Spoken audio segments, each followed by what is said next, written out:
Mi nombre es Magali Coronatowski, soy alumna de la Universidad Benito Juárez, cursando actualmente el 7º semestre en la licenciatura de Psicología y como parte de uno de mis proyectos de la materia de Educación Especial, en esta ocasión hablaré de discapacidad auditiva. De verdad espero les agrade el material que he preparado para todos ustedes que visualizan este video y sin nada más que agregar, comencemos. Empezaremos definiendo qué es la discapacidad auditiva. Esta es la pérdida o anormalidad de la función anatómica y o fisiológica del sistema auditivo y tiene su consecuencia inmediata en una discapacidad para oír, lo que puede implicar un déficit en el acceso al lenguaje oral, partiendo de que la audición es la vía principal a través de la cual se desarrolla el lenguaje y el habla. Debemos tener presente que cualquier trastorno en la percepción auditiva del niño y la niña a edades tempranas va a afectar su desarrollo lingüístico y comunicativo, a sus procesos cognitivos y consecuentemente a su posterior integración escolar, social y laboral. Esto citando a Fiapas en 1990. Algo que también me gustaría comentar en esta parte son los términos sordera e hipoacusia. Son términos que se utilizan al hablar de discapacidad auditiva, pero que muchas veces no sabemos que existe una diferencia entre ellos. La diferencia principal sería el grado de intensidad de la pérdida auditiva. El sonido cuando hablamos de sonido se puede decir que se miden decibeles. Entonces, las personas que padecen hipoacusia sufren una pérdida auditiva que no supera los 70 decibeles y en cambio, las personas con sordera han perdido más de 70 decibeles en su capacidad auditiva. Menciono estos conceptos porque los utilizaremos a lo largo de esta presentación y es bueno saberlos desde ahora. Siguiendo con el tema, las causas de las deficiencias auditivas o hipoacusias podemos analizarlas cronológicamente, clasificándolas en prenatales, que serían antes del nacimiento, neonatales o perinatales, que serían durante el parto, y postnatales después del nacimiento. Profundizando un poco más en las causas prenatales, aquí podemos hablar de dos tipos, que serían origen hereditario genético y adquiridas. Si hablamos de origen hereditario genético, pueden estar o presentarse aisladas o asociadas a otros síndromes o patologías. Y por la parte de las adquiridas, las hipoacusias tienen su origen en procesos infecciosos, como pueden ser la rubiola, la sífilis o enfermedades de este tipo, o bien en la administración de fármacos a la madre que pueden llegar por vía transplacentaria al feto. Profundizando un poco más en las causas neonatales, en ocasiones no están muy claras y dependen de múltiples factores interrelacionados. Pero podemos centrar las causas neonatales en 4, que sería la agnosia neonatal, la ictericia neonatal, la prematuridad y traumatismo obstétrico. Profundizando un poco más en las causas postnatales, dentro de este grupo enmarcaremos a todas aquellas hipoacusias que aparecerán a lo largo de la vida de una persona, destacando como causas más importantes la meningitis, el sarampión, la varicela, entre otras enfermedades de este tipo, así como la exposición a sustancias ototóxicas, especialmente de carácter farmacológico. Siguiendo con el tema, podemos hablar de la clasificación de las pérdidas auditivas.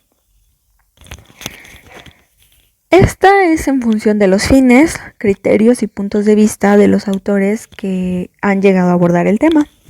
Pero podemos hablar o ver algunas de estas y que son como más conocidas.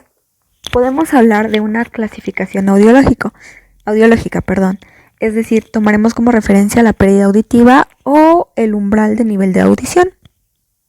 Y de hecho, esta sería como la más utilizada según el Bureau Internacional de Audiología. Es decir, en esta podemos tocar puntos como lo que se considera una audición normal, una hipoacusia leve o ligera, una hipoacusia media o moderada, una hipoacusia severa, una hipoacusia profunda o sordera y por último una acofosis o anacusia. Hablando un poco más de estos, por ejemplo, en la audición normal hablamos de 0 a 20 decibeles que ya mencionábamos antes, y en esta el sujeto no tiene dificultades en la percepción de la palabra. Cuando hablamos de una hipoacusia leve o ligera, hablamos de 20 a 40 decibeles Y aquí sería que la voz débil o lejana no es percibida. En general, el niño o la niña es considerado como poco atento y su detección es importantísima antes y durante la edad escolar.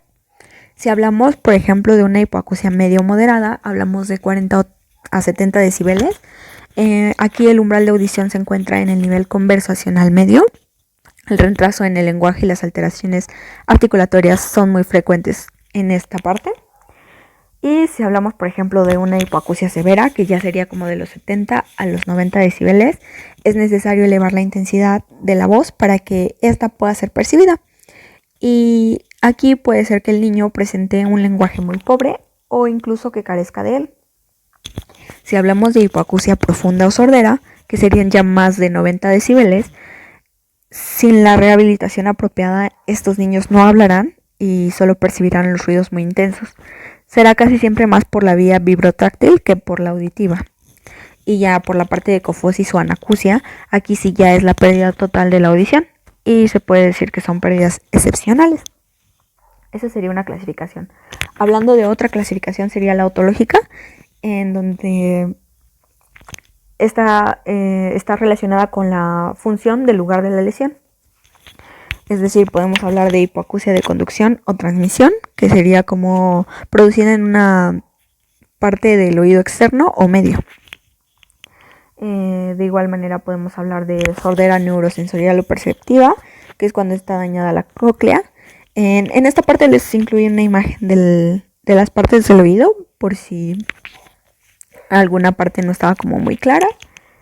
Entonces espero les sea de ayuda. De igual manera podemos hablar de sordera central, que sería como la pérdida de reconocimiento del estímulo auditivo por lesiones en las vías auditivas centrales. Y aquí también algunos lo pueden llamar como, bueno, esto depende del autor, pero algunos le denominan agnosia auditiva. Y sordera mixta, que sería aquella en donde la patología está en la vía de conducción del sonido, como en la de la percepción. Otra clasificación podría ser según el momento de aparición, que sería como, aquí se puede dividir en hipoacusia prelocutiva, que sería que la pérdida está presente al nacer el bebé o aparece con anterioridad a la adquisición del lenguaje, que la adquisición del lenguaje es entre los 2 o 3 años de vida. Hablando de hipoacusia postlocutiva, sería cuando la pérdida auditiva aparece como con posterioridad a la adquisición del lenguaje. Y ya también hablamos de que aquí sí hay como que se produce de manera progresiva alteraciones fonéticas y prosódicas. Y bueno, siguiendo con el tema, hablaremos de las características más relevantes. Aquí pues ya es importante, y por eso es que lo he mencionado antes, que se sepa como la clasificación, porque a partir de ahí vas a saber como las características que va a conllevar cada paciente, digámoslo así. Ya que en muchas ocasiones, de hecho muy frecuentemente se comete el error de creer que todas las personas con discapacidad auditiva son iguales, y pues realmente el problema es mucho más complejo. Y una vez que sepas también con claridad sus especificaciones, por ejemplo, nosotros como psicólogos o las personas que estén a su alrededor van a poder saber qué es mejor hacer con esa persona. Porque quizá lo que le funciona a una no le va a funcionar a otra, debido a que las implicaciones de cada uno serán diferentes.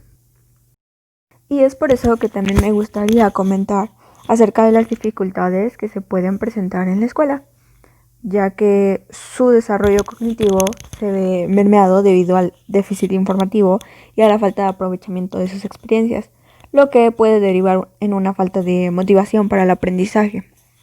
De igual manera, la escasa información que reciben en ocasiones pues es incompleta o incluso errónea, que esto dificulta la comprensión y aceptación de normas. De igual manera pueden presentar dificultades a la hora de planificar sus acciones y de reflexionar, actuando de manera impulsiva e inmediata sin calcular muchas veces las consecuencias de sus acciones. Tiene gran dificultad para realizar tareas de abstracción o racionamiento, así como para formular hipótesis o proponer diversas alternativas. Y como ya hemos hablado, la pobreza o ausencia de un lenguaje dificulta enormemente el desarrollo y la estructuración del pensamiento de este mismo. Los problemas que presentan en la comprensión lectora se deben principalmente a su dificultad para la codificación fonológica y a su pobre memoria secuencial temporal. Asimismo, presentan dificultad para comprender determinadas construcciones sintácticas y el uso de nexos. O sea, esto es solo por mencionar algunas de las dificultades que pueden presentar. Nosotros recuerdo que en clase hablábamos de que obviamente aquí se necesita algo que se llama maestro sombra, que es una persona que obviamente tiene los conocimientos para estar apoyando a las personas con discapacidad auditiva, en este caso obviamente. Y bueno, nosotros hablábamos en clase también de el lenguaje de señas, que desafortunadamente no es reconocido como un lenguaje como tal y es difícil que las personas lo produzcan en su vida, pero es algo que de igual manera podría ser muy funcional y, y es por eso que lo menciono. De igual manera existen otras técnicas que utilizar, pero solo estoy como mencionando algunas.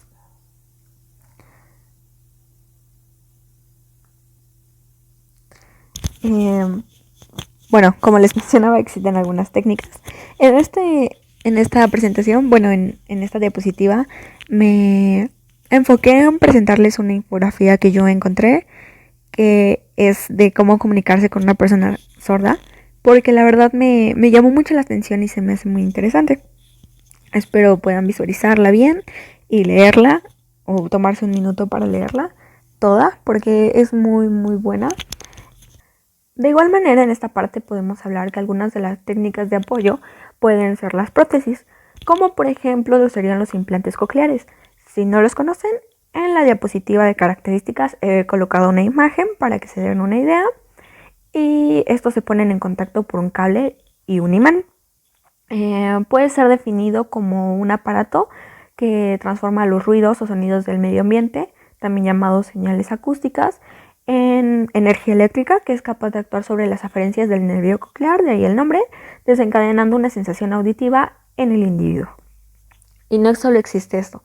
Y de hecho aquí los pondré a prueba prácticamente para ver si realmente están visualizando las imágenes. Se contestarán ustedes solos, pero ya sabrán. En la parte de características he incluido una imagen de braille. Quizá esto puedo sacarlos de onda o quizá no, no lo sé. Pero tal vez les pase lo que a mí me pasó. Yo creía o tenía la idea de que el braille se ocupaba solo en discapacidad visual, pero no es así. Investigando sobre este tema, he descubierto que existe el braille para personas con discapacidad auditiva y esto lo ocupan para poder aprender a leer. Entonces realmente es algo muy útil y pues ya sabrán si lo vieron o no lo vieron. Y bueno, ya para casi finalizar esta presentación, me toca hablar de una reflexión personal. He incluido esta frase que igual y engloba como muchas discapacidades, pero realmente es algo que es una frase que yo leí y me gustó muchísimo, que es: no es la discapacidad lo que hace difícil la vida, sino las barreras que pone la sociedad. Porque creo que es una frase muy cierta. Y como reflexión personal, para mí este tema fue algo muy interesante, de verdad. Yo tal vez había escuchado del tema, pero nunca había profundizado en él. Y creo que es algo que no solo me sirvió para la materia, o sea, me sirvió en la vida en general. Y estoy muy agradecida porque de verdad que cuando te pones a investigar más acerca de las cosas y se te abren nuevos panoramas o nuevas visiones, es algo que te ayuda bastante, yo digo. Y también de igual manera me gustaría agradecer en esta parte al profesor de esta materia, que es el profesor Ricardo Aguilar, porque siempre estuvo para resolvernos dudas y para enseñarnos, y eso fue muy, muy bueno, es muy grato. Y solamente pues como para finalizar, me gustaría decir que espero que en algún momento todos podamos o tengamos la oportunidad de investigar más sobre este tema. Yo tal vez en estos momentos se los hablé muy por encima, pero de verdad espero les sea funcional y que si en algún momento se quedaron con alguna duda, pues vayan y la investiguen y si pueden compartir esa información con alguien más, pues estaría como muy bueno para que así más personas tengamos más conocimiento sobre el tema. Por mi parte sería todo. Muchas gracias por su atención. Hasta luego.